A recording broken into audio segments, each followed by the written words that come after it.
Hello दोस्तों, नमस्कार। उम्मीद करते हैं कि आप सब अच्छे होंगे। आपकी पढ़ाई लिखाई भी काफ़ी अच्छी चलती होगी। आज हम लोग मैथमेटिक्स का एक नया चैप्टर शुरू करने जा रहे हैं, बिल्कुल जीरो से, बेसिक के साथ, आसान भाषा में। जिसको मैथ कुछ भी समझ में ना आए, कुछ भी समझ में नहीं आती हो, घबराने की कोई ज़रूरत नहीं है। आप हमारे साथ जुड़िए, आपको मैथमेटिक्स बिल्कुल बेसिक से, बिल्कुल ढंग से और आसान भाषा में समझाने का प्रयास करेंगे। कोई परेशानी हो, कोई भी क्वेश्चन में कोई भी दिक्कत हो, बिल्कुल आसान भाषा में, डिटेल्स मेथड से भी और शॉर्ट मेथड से भी एक से एक ट्रिक सामने आएंगे, जो भारी से भारी, बड़ी से बड़ी प्रश्नों को थोड़ी देर में 5 से 10 सेकेंड, 15 सेकेंड में क्वेश्चन ख़त्म कर दी जाएगी। तो आज तक न्यू जर्नी की शुरुआत है मैथमेटिक्स के क्षेत्र में। अब बिल्कुल बेसिक से, जीरो से हम लोग मैथ का शुरू करेंगे। जैसे आप लोग देख रहे होंगे, मैथमेटिक्स यानी गणित, इस प्रकार से हम शुरू करेंगे जैसे पता लगे कि जानकारी किसी को कुछ नहीं है, यानी बिल्कुल जीरो से। अभी जितने भी लोग पढ़ेंगे, जितने भी लोग जुड़ेंगे, हम मान के चलते हैं कि उनको मैथ के बारे में कुछ भी जानकारी नहीं है। इस हिसाब से हम लोग मैथमेटिक्स शुरू करेंगे। और मैथमेटिक्स में सबसे पहले मैथ सब्जेक्ट का नाम जैसे हम लोग सुनते हैं, बहुत बच्चे घबरा जाते हैं, बहुत बच्चे डर जाते हैं कि वो डिफ़िकल्ट सब्जेक्ट होता है, ये हमें समझ में नहीं आता है। ऐसे कोई बात नहीं है, घबराने वाली कोई बात नहीं है। मैथ बिल्कुल आसान सब्जेक्ट है, सब सब्जेक्ट से भी आसान है, क्योंकि रटने वाली चीज़ नहीं है। मैथ ऐसा सब्जेक्ट है कि जिसको अगर समझ जाओगे, बिल्कुल कंसेप्ट क्लियर करके पढ़ना अगर स्टार्ट कर दोगे, तो जीवन में सबसे स्ट्रॉन्ग सब्जेक्ट ही बन जाएगी, क्योंकि इसमें रट्टा मारने वाली चीज़ नहीं होती। एक बार इस कंसेप्ट को समझ लो, मैथमेटिक्स की सवाल अपने आप खुद बोलती है कि मेरे सामने अब ये लिखो, ये लिखो, ये लिखो, खुद अपने आप आने लगेगा कि क्या लिखें कि मेरा सॉल्व हो, आंसर अच्छा है कि नहीं। सारी चीज़ है, हम लोग डिस्कस करेंगे काफ़ी ढंग से और काफ़ी आसानी से। मैथमेटिक्स में जोड़, घटाव, गुना, भाग, पारा, गिनती, ये सब आती है तो मैथ में बहुत चीज़ आता है। मैथमेटिक्स का मेन बेसिक तो यही है। अगर ये किसी व्यक्ति को आता है तो समझिए वो मैथ आसानी से समझ जाएगा, किसी प्रकार की कोई दिक्कत नहीं है। मैथमेटिक्स में सबसे पहले हम स्टार्ट करते हैं तो सबसे पहले आता है परिभाषा, कि आखिर मैथमेटिक्स होता क्या है। व्हाट इज मैथमेटिक्स, यानी गणित क्या है। बहुत सारे बच्चे गणित पढ़ते हैं, गणित की परिभाषा पता ही नहीं है गणित होता क्या है। तो गणित के बारे में जानने के लिए उसकी परिभाषा जानेंगे, गणित होता क्या है, गणित कहाँ से निकल कर आया, गणित को मतलब डिफाइन किस प्रकार से करते हैं, ये सारा चीज़ मैथ में जानेंगे। उसके बाद जानेंगे मैथमेटिक्स के प्रकार, कितने प्रकार में इसको बांट के मैथ को हम लोग पढ़ेंगे। गणित जो शाखा है, कितने प्रकार में इसको डिवाइड किया जाएगा और कितने प्रकार से डिवाइड करके इसको हम लोग पढ़ेंगे।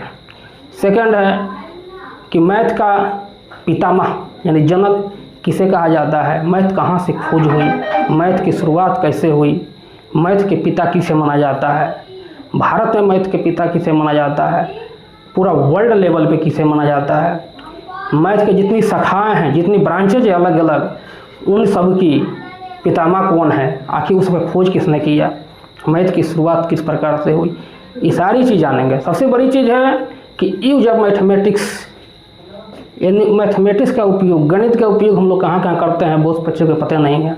बहुत बच्चा कहता है कि मैथ हम पढ़ रहे हैं सर, मैथ की सारी चीज़ आती है, ट्रिगोमेट्री पढ़ा, मेंसुरेशन पढ़ा, प्रोबेबिलिटी पढ़ा, ठीक है नहीं, स्टैटिक्स पढ़ा, अर्थमेटिक पढ़ा, जियोमेट्री पढ़ा, लेकिन इस सब का उपयोग कहाँ होता है मुझे पता नहीं है। पूरा रगड़ के, पूरा हुमच के ट्रिगोमेट्री 9, 10, 11, 12 हमने पढ़े, बड़ी मेहनत की, पूरा रगड़ के हुमच के पढ़ाई गया, अच्छा नंबर भी आया, लेकिन जब आए गए तो मुझे पता ही नहीं चला कि ये सब का यूज कहाँ करें। तो इस सब का यूज भी है अपने दैनिक जीवन में, प्रत्येक दिन ये सब का यूज होता है। कहाँ कहाँ हम लोग कैसे कैसे यूज करते हैं, प्रत्येक दिन यूज है, मुझे पता नहीं है लेकिन यूज कहाँ करता है। मैथ में एक बहुत अच्छी टॉपिक है, चैप्टर, जिसका नाम है मैट्रिक्स, जो हिंदी में अवयव बोलते हैं, वहीं में कहते हैं मैट्रिक्स। मैट्रिक्स, इसको हिंदी में अवयव कहते हैं। 11 या 12 में आपको पढ़ने के मिलेगा मैट्रिक्स। मैट्रिक्स एक ऐसा सब्जेक्ट है, ये ऐसी चैप्टर है जिसका उपयोग करके टेक्नोलॉजी के दुनिया में या आधुनिक दुनिया में बहुत अच्छी चीज़ों का आविष्कार हुआ है, जो बिल्कुल मानव की तरह कार्य करता है, मानव की तरह चलना, मानव की तरह बोलना, मानव की तरह सोचना, ये सारा चीज़ बिल्कुल मानव की तरह ही करता है। लेकिन उसका भी खोज मैथमेटिक्स से हुआ। हमको पता नहीं है कि मैथमेटिक्स से कहाँ हम लोग उपयोग करते हैं। आप सभी लोग नाम सुने होंगे रोबोट का, रोबोट बना हुआ है। यहाँ तक कि भारत में एक स्टेट है चेन्नई, वहाँ एक रेस्टोरेंट भी है, उसमें 2 रोबोट ही लोगों को खाना खिलाता है, सर्व करता है, बेटा के रूप में कार्य करता है, ठीक है नहीं। और उसका भी निर्माण मैट्रिक के द्वारा ही हुआ। अगर मैट्रिक्स नहीं होता तो रोबोट का भी निर्माण नहीं होता। हम लोग कहते हैं कि मैथमेटिक्स का उपयोग कहाँ है। जितना डेली लाइफ में मैथमेटिक्स का उपयोग है, जितनी साइंस का उपयोग है उतना ही मैथमेटिक्स का उपयोग है। बगैर साइंस मैथमेटिक्स भी नहीं चल सकता है, और बगैर मैथमेटिक्स साइंस भी नहीं चल सकता है। मैथमेटिक्स थोड़ी देर के लिए मान ली जाए तो बगैर साइंस चल भी सकता है, लेकिन साइंस बगैर मैथमेटिक्स का नहीं चलता है। न्यूटन का नाम तो सुने होंगे। न्यूटन ने गुरुत्वाकर्षण बल की खोज की और उन्होंने फार्मूला दिया F बराबर ma, जहाँ F इक्वल टू होता है फोर्स, जिसको हम लोग बल कहते हैं, m बराबर होता है मास, जिसको द्रव्यमान कहते हैं, और a बराबर होता है त्वरण, जिसको एक्सेलरेशन कहते हैं। F equal to m/a। इन्होंने तो बता दिया कि हाँ बल का फॉर्मूला m/a होता है, लेकिन सोचिए अगर मैथमेटिक्स ही नहीं होता, गणित ही नहीं होता, इसका कैलकुलेशन कैसे कर पाते हम। कोई व्यक्ति 5 kg का है, 3.2 मीटर पर सेकेंड स्क्वायर के रफ्तार से चल रहा है, और मुझे ये फार्मूला पता नहीं है, गणित का कैलकुलेशन पता नहीं है, तो न्यूटन के सारी फार्मूला तो फेल हो जाती है ना। तो ये सारी चीज़ को जानने के लिए मैथमेटिक्स बहुत ज़रूरी है। हमारे दैनिक जीवन में प्रत्येक दिन इसका उपयोग होता है। कुकिंग करते समय, बोलते समय, चलते समय, एक जगह से दूसरी जगह जाते समय, इंटरेस्ट की गणना करते समय, यानी बड़ी बड़ी ब्रिजों बनती है जो कर्व आकार के बनता है, पुल है, बड़े बड़े हम लोग ब्रिज देखे होंगे, पुल देखे होंगे जो कर्व आकार के बनता है, इसमें मैथमेटिक्स का उपयोग है। यानी बगैर मैथमेटिक्स चलना संभव नहीं है। हम लोग को पता ही नहीं है कि मैथ का उपयोग हम लोग कहाँ करते हैं। ये सारी चीज़ें हैं, ये सारी चीज़ों को हम लोग बारी बारी से जानेंगे। सबसे पहले हम लोग जानते हैं कि मैथमेटिक्स, आज हम लोग मैथ में क्या क्या पढ़ेंगे, थोड़ा इस पर भी डिस्कस कर लें। नंबर 1 में पढ़ेंगे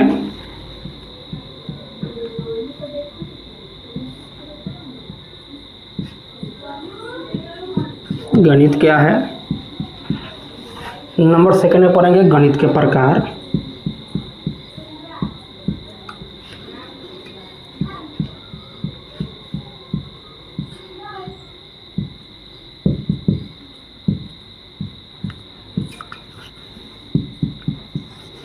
नंबर 3 में पढ़ेंगे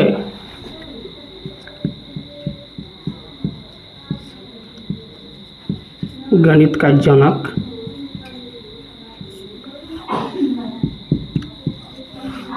फोर्थ में पढ़ेंगे गणित का उपयोग।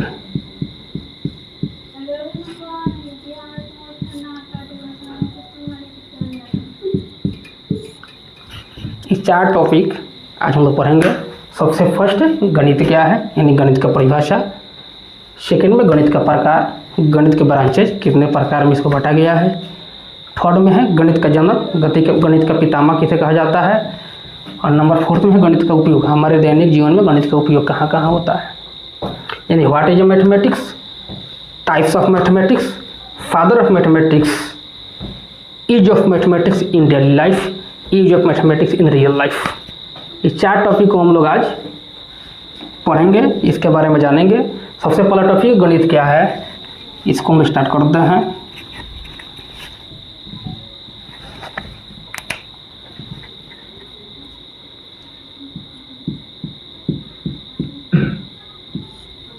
गणित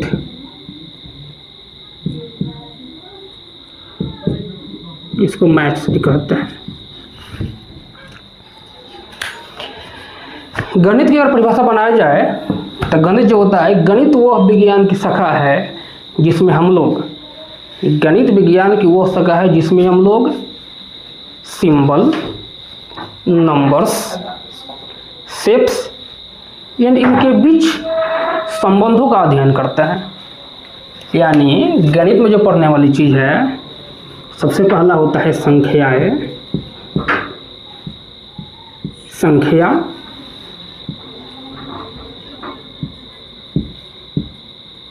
चिन्ह, संख्या हो गई, चिन्ह हो गई, आकृति,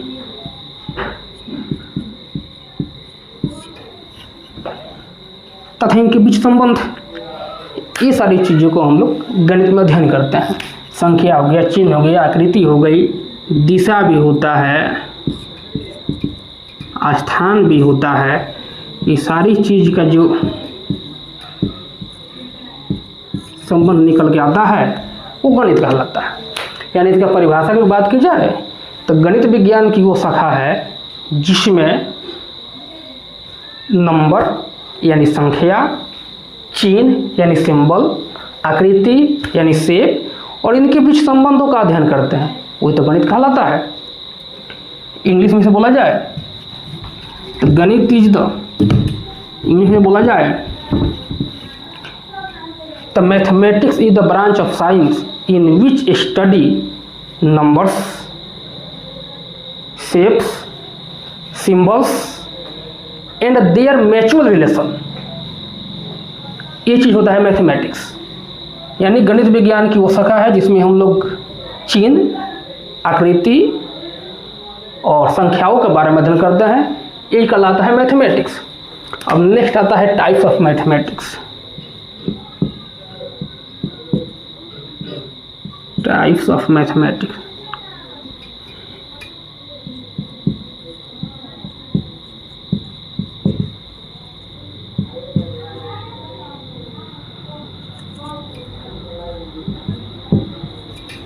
टाइप्स ऑफ मैथमेटिक्स, गणित का प्रकार। गणित का प्रकार,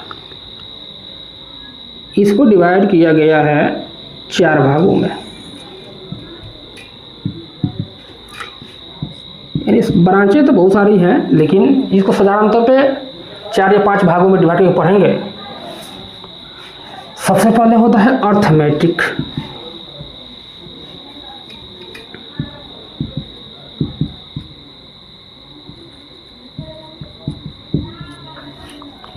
सेकेंड में आता है अलजेब्रा।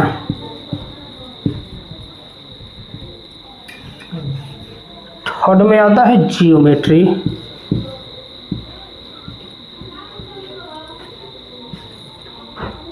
फिफ्थ में आता है ट्रिगोनोमेट्री।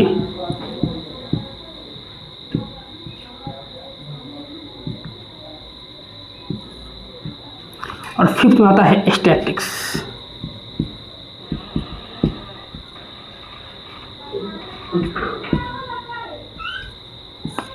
स्टैटिक्स अर्थमेट्रिक को इंग्लिश में बोलते हैं, हिंदी में बोलते हैं अंक गणित।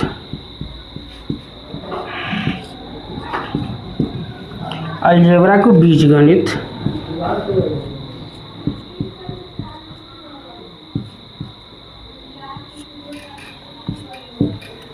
ज्योमेट्री को रेखा गणित,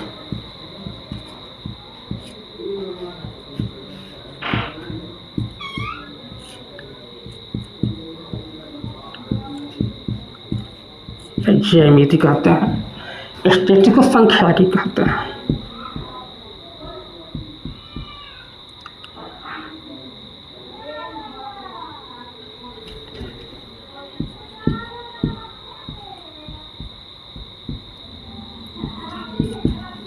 सांख्यिकी कहते हैं। यानी गणित क्या होता है हम लोग जान गए। Mathematics is the branch of science in which study numbers, symbols, चिन्ह एंड देयर म्यूचुअल रिलेशन। जबकि टाइप्स ऑफ मैथमेटिक्स साधारणतः इसका तो मतलब प्रकार बहुत सारे हैं लेकिन साधारणतः 5 प्रकार में बांट के पढ़ाया जाता है। मेन तो 3 होते हैं लेकिन फिर भी 5 प्रकार में बांट के इनको पढ़ाया जाता है। अर्थमेटिक यानी अंकगणित, अलजेब्रा बीजगणित, जियोमेट्री रेखा गणित या ज्यामिति बोलते हैं इसे, ट्रिगोनोमेट्री जिसको हिंदी में त्रिकोणमिति बोलते हैं,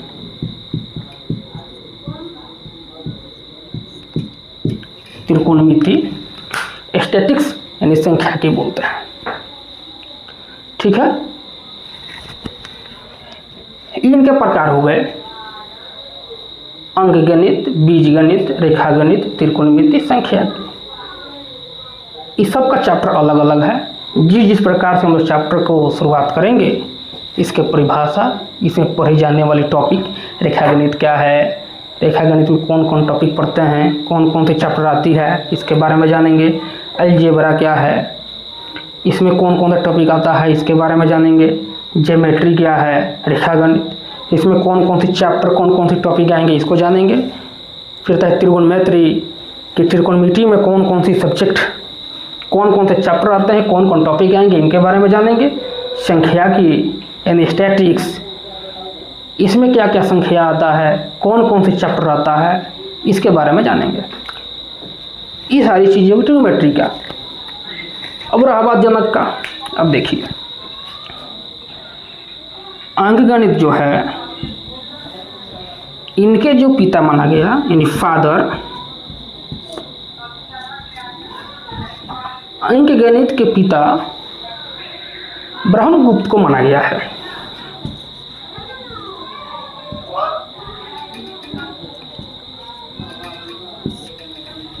अंकगणित के पिता ब्रह्मगुप्त को कहा जाता है, जबकि बीजगणित के पिता मोहम्मद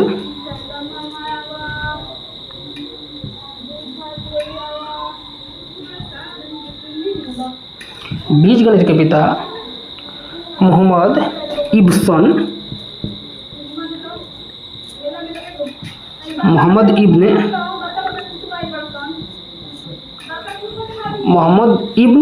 अल खारिज्म,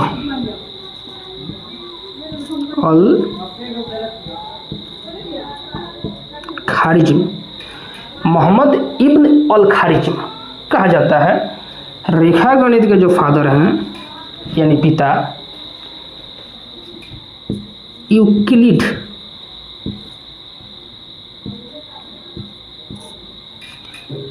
को कहा जाता है, जबकि त्रिकोणमिति का जो फादर हैं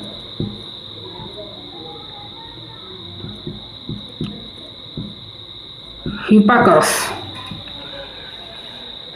को कहा जाता है, जो कि संख्याकी के पिता है।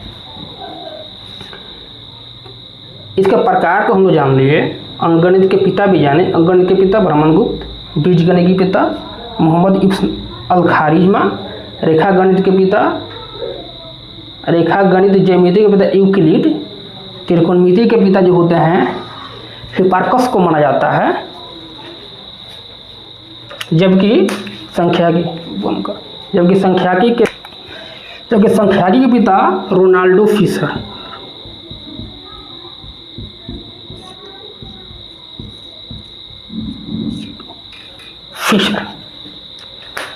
को कहा जाता है। अब समझिए यहाँ पे गणित क्या है, हम लोग परिभाषा देखिए। गणित विज्ञान की वो शाखा है जिसमें हम लोग संख्या, आकृति, चिन्ह और उनके बीच के संबंधों का अध्ययन करते हैं। गणित के प्रकार ऑलमोस्ट 5 प्रकार में बांट के पढ़ते हैं। अंकगणित, बीजगणित, रेखागणित, त्रिकोणमिति, संख्याकी यानी arithmetic, algebra, geometry, trigonometry, statics. अंकगणित के पिता ब्रह्मगुप्त को कहा जाता है, बीजगणित के पिता मोहम्मद इब्न अल खारिज्म को कहा जाता है, रेखागणित या ज्यामिति के पिता यूक्लिड को कहा जाता है, जबकि त्रिकोणमिति के पिता हिपार्कस को कहा जाता है, और संख्याकी के पिता रोनाल्डो फिशर को कहा जाता है। ये उनके प्रकार हुई और उनके ये फादर हुए, जनक हुए।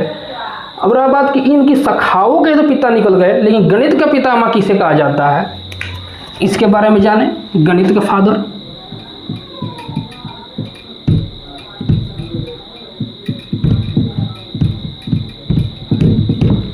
गणित का पिता, फादर ऑफ मैथमेटिक्स, इंग्लिश में इसको लिखना चाहें तो फादर ऑफ मैथमेटिक्स। इनके पिता आर्किमिडीज को कहा जाता है।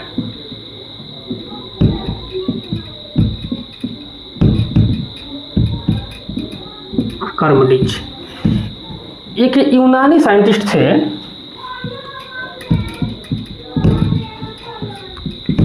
ये व्यक्ति यूनान के रहने वाले थे और इन्होंने ही गणित को प्रचलित किया, गणित के बारे में समझाया, जहाँ तहाँ गणित की प्रचार की, इसलिए गणित के पिता माना जाता है। लेकिन भारत में अगर देखा जाए, वर्ल्ड लेवल पे तो गणित के पिता आर्किमिडीज को माना जाता है, लेकिन भारत लेवल पर देखा जाए तो भारत लेवल पर गणित के पिता आर्यभट्ट को माना जाता है। इंडिया लेवल की बात की जाए, भारत में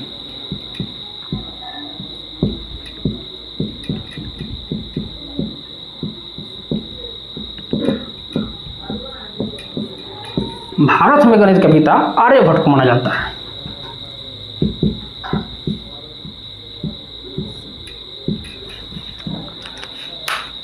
क्योंकि आर्यभट्ट ने मैथमेटिक्स की शुरुआत तो बहुत पहले हो चुकी थी, लेकिन मैथमेटिक्स में बवाल हलचल उस समय बना जब आर्यभट्ट ने जीरो का आविष्कार किया। जीरो का आविष्कार भी आर्यभट्ट ने ही किया है। जब जीरो का आविष्कार कर दी गई, उसके बाद मैथ में अलग क्रांति आ गई। मैथ को लोग अलग नज़र से देखने लगे, बड़ी बड़ी संख्याओं को लिखना, बड़े बड़े प्रॉब्लम को सॉल्व करना, ये सारी चीज़ शुरुआत हुई जब जीरो का आविष्कार हुआ। इसलिए इंडिया में, भारत में गणित के पिता आर्यभट्ट को ही माना जाता है। अगर ऐसा क्वेश्चन आता है कि गणित के पिता कौन है, अगर उसमें कंट्री लेवल नाम नहीं लिखता है, कंट्री का नाम नहीं देता है, देश का नाम नहीं देता है, तो आर्किमिडीज लगाएंगे। लेकिन अगर भारत में पूछे कि भारत में मैथमेटिक्स का पिता किसे माना गया, तो हम लोग कह सकते हैं कि आर्यभट्ट को माना गया। उस प्रकार से बीज गणित के भी खोज, बीज गणित में भी आर्यभट्ट ने योगदान दिया, तो इंडिया में बीज गणित के पिता भी आर्यभट्ट को कहा जा सकता है, उसमें कोई दिक्कत नहीं है। शून्य का आविष्कार भी आर्यभट्ट ने किया। तो एक प्रश्न भी निकल के आता है कि शून्य की खोज किसने किया, तो आर्यभट्ट ने किया, जो इंडिया का रहने वाला है। अर्थमेटिक के पिता जान गए ब्रह्मगुप्त हैं। बीज गणित के पिता जान गए हैं मोहम्मद इब्न अल खारिज्म। ये विदेशी हैं, ये अपने नाम पर ही इसका नाम रखी जाए, नाम है पर अलजेब्रा अल खारिज्म, यानी अलजेब्रा के नाम से इनका नाम निकल कर जाएगा, मोहम्मद इब्न अल खारिज्म। रेखागण ज्यामिति यूक्लिड है। 9th में जब आप लोग जाइएगा तो 9th के फर्स्ट ही में यूक्लिड की काफ़ी अच्छी चर्चा दी गई है और काफ़ी अच्छे यूक्लिड के बारे में समझाया गया है। त्रिकोणमिति हिपार्कस है। संख्याकी के रोनाल्डो फिशर। ये सारी चीज़ हो गई। तो अर्थमेटिक में अधिकतर मैथमेटिक्स में जो चैप्टर आते हैं वो अर्थमेटिक्स से ही लिए गए। बीज गणित है जो समीकरण के द्वारा बनाया गया। रेखा गणित जो आकृति का निर्माण करता है, ठीक है नहीं, जैसे वृत्त हो गई, त्रिभुज हो गया, आयत हो गया, चतुर्भुज हो गया, इसका निर्माण कैसे करेंगे, ये सारी चीज़ का जानकारी हमें रेखा गणित। आइए अब देखेंगे गणित का उपयोग। गणित का उपयोग क्या है हमारे दैनिक जीवन में।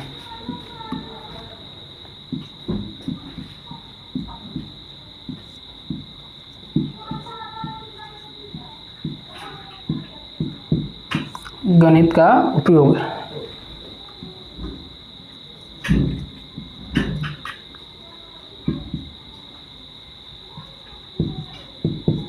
Use of mathematics in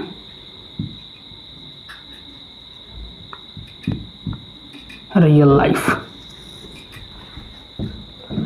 mathematics का उपयोग हमारे दैनिक जीवन में कहाँ कहाँ है। हम लोग देखे होंगे कि बड़े बड़े ब्रिज बनते हैं जहाँ कर्व आकार के पुल बनता है, ऐसे कुछ कर्व आकार के पुल दिखाई देता है नीचे की तरफ से, ठीक है नहीं। इसमें भी एक मैथ का उपयोग होता है, एक चैप्टर का।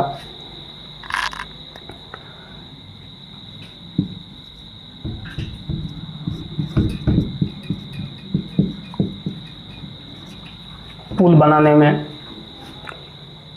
इसके बाद आ गई रोबोट को हम लोग देखबे किए। रोबोट बनाने में भी मैथमेटिक्स का उपयोग हुआ है।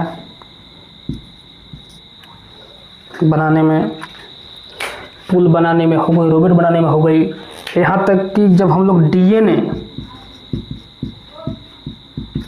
या जीन, जब डीएनए और जीन की हम लोग बायोलॉजी में पढ़ाई करते हैं, उस समय भी मैथ का उपयोग होता है। और इसमें जो उपयोग होता है एल्जेब्रा होता है।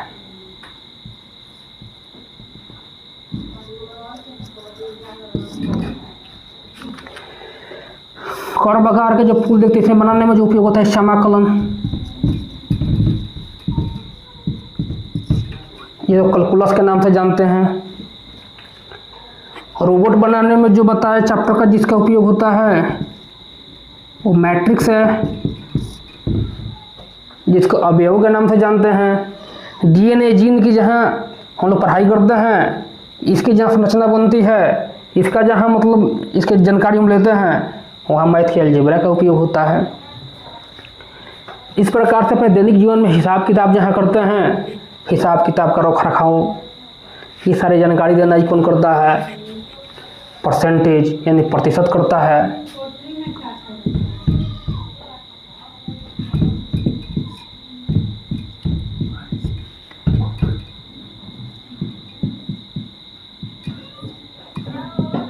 हिसाब की जानकारी में प्रतिशत काम करता है। हिसाब की जानकारी में प्रतिशत काम करता है।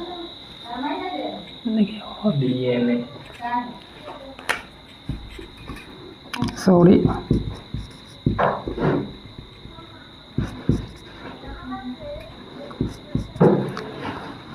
डीएनए जीन, ये थोड़ा सा मिस्टेक हुआ था।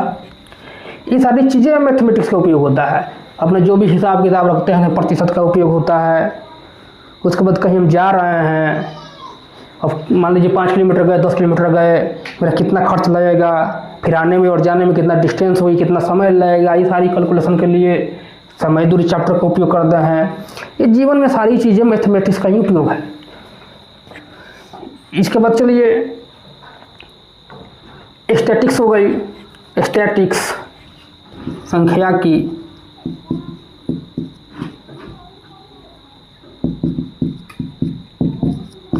की आंकड़ाओं की देखरेख, किसी चीज़ का डाटा को रखना, ये सारी चीज़ का उपयोग हम लोग स्टैटिक्स में करते हैं।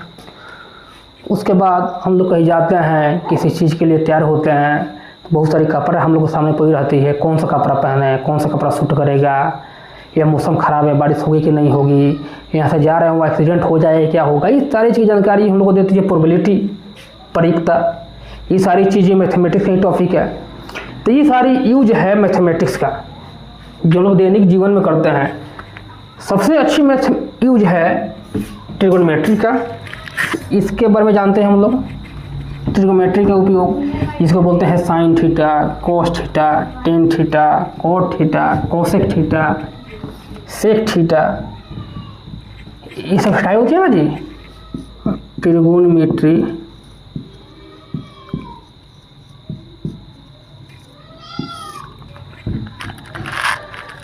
ट्रिगोनोमेट्री का यूज हम लोग कहाँ करते हैं? हम लोग पनडुब्बी का नाम सुने होंगे। पनडुब्बी जो समुद्र के अंदर, पानी के अंदर चलती है, वो कितने गहराई पे गई, कितने गहराई पे चल रही है, ये सारी चीज़ का उपयोग करने के लिए हम लोग उपयोग कितना करते हैं? ट्रिगोनोमेट्री का। फिर समुद्र की गहराई जानने के लिए कि समुद्र के अंदर कोई वस्तु है, सोनार सिस्टम, ये समुद्र के गहराई के अंदर एक सोनार सिस्टम है, जिस सोनार के द्वारा ही गहराई का एक यंत्र है जिसे गहराई की जानकारी लेते हैं, उसमें भी ट्रिगोनोमेट्री का उपयोग किया जाता है। जहाजें हो गई, वो पानी वाले जहाज हुआ या हवा में उड़ने वाले जहाज हुआ, उसमें जो सीढ़ी होती है कि कितने एंगल पे बनाएं तो आदमी आसानी से चढ़ सकता है, उतर सकता है, उसमें भी ट्रिगोनोमेट्री का उपयोग होता है। ये कुछ हमारे जीवन का, जैसे मान के चलिए कि समुद्र के अंदर आप लाइट ऑफ रिफ्लेक्शन पढ़े ही होंगे। समुद्र के अंदर किसी वस्तु की जानकारी पता करने के लिए कितनी अंदर है, कितनी गहराई में है, इसकी जानकारी लेने के लिए हम लोग क्या करते हैं? किसी किरण को छोड़ते हैं, किसी रे को छोड़ते हैं, और रे समुद्र के अंदर जाती है, फिर उस वस्तु से टकरा कर वापस आती है, और वापस आने में और जाने में उसका समय का कैलकुलेशन करते हैं, और समय कैलकुलेट करके जो निकलता है कि कितना डिस्टेंस पे है, कितना टाइम लगा इसको आने और जाने में, किस चाल से गई, ये सारी जानकारी लेने के बाद पता चल जाता है कि समुद्र के अंदर कोई वस्तु कितने गहराई में है। वो पनडुब्बी हुई या कोई वस्तु हुई, ये सारी चीज़ें किस में यूज होता है? ट्रिगोमेट्री के द्वारा। या पानी के अंदर देखते हैं कोई हवाई जहाज हुई, ऐसे सीढ़ी खुलता है उतरने के लिए, एक एंगल का निर्माण करता है, एक एंगल का निर्माण करता है, इसी पे तो कार्य करता है ट्रिगोमेट्री। एंगल हो गई, समुद्र के अंदर किसी किरण को भेजे, किरण के टकराई फिर वापस हुई, फिर रिफ्लेक्शन हुआ, यहाँ भी एंगल बन रहा है, इसमें ट्रिगोमेट्री का कार्य होता है। जहाँ जहाँ भी उपयोग होता है, जहाँ जहाँ एंगल बने, जहाँ जहाँ त्रिभुज के निर्माण हो, जहाँ जहाँ कोण बने, उस सभी जगह ट्रिगोमेट्री का ही निर्माण होता है, ट्रिगोमेट्री का ही उपयोग होता है। तो ट्रिगोमेट्री का उपयोग हमारे जीवन में काफ़ी ज़्यादा है। बड़े बड़े स्ट्रक्चर हो गए, इंजीनियर हो गए, आधुनिक खोज हो गई, हर एक चीज़ में मैथमेटिक्स का उपयोग है। इसलिए मैथ भी पढ़ना ज़रूरी है और काफ़ी ढंग से और बिल्कुल आसान भाषा में हम लोग मैथ के पढ़ेंगे। हमारे साथ जुड़िए, अधिक से अधिक इसे शेयर कीजिए, सब्सक्राइब कीजिए, ठीक है नहीं? जितना से जितना डिफ़िकल्ट क्वेश्चन भी होगा, बिल्कुल चुटकियों में आसान भाषा में ट्रिक के साथ आपको सॉल्व करके दिखाएंगे और सॉल्व करना भी सिखाएंगे। ये मेरी जिम्मेदारी होती है। अगर आप समय से मेरे साथ मेरे कहे अनुसार अगर मेहनत करते हैं, सहयोग हमारा है, मेहनत आपका है, आपका मैथ का स्ट्रॉन्ग करना वो मेरी जिम्मेदारी है। मैं वादा करता हूँ कि इसको इतना टॉप लेवल तक आपको पहुँचा दूंगा मैथमेटिक्स में कि बाकी सारी सब्जेक्ट आप अलग रख दीजिएगा और मैथमेटिक्स से ही आपको लगा हो जाएगी। थैंक यू, धन्यवाद। फिर मिलते हैं नेक्स्ट टॉपिक के साथ, तब तक बाय बाय, टेक केयर।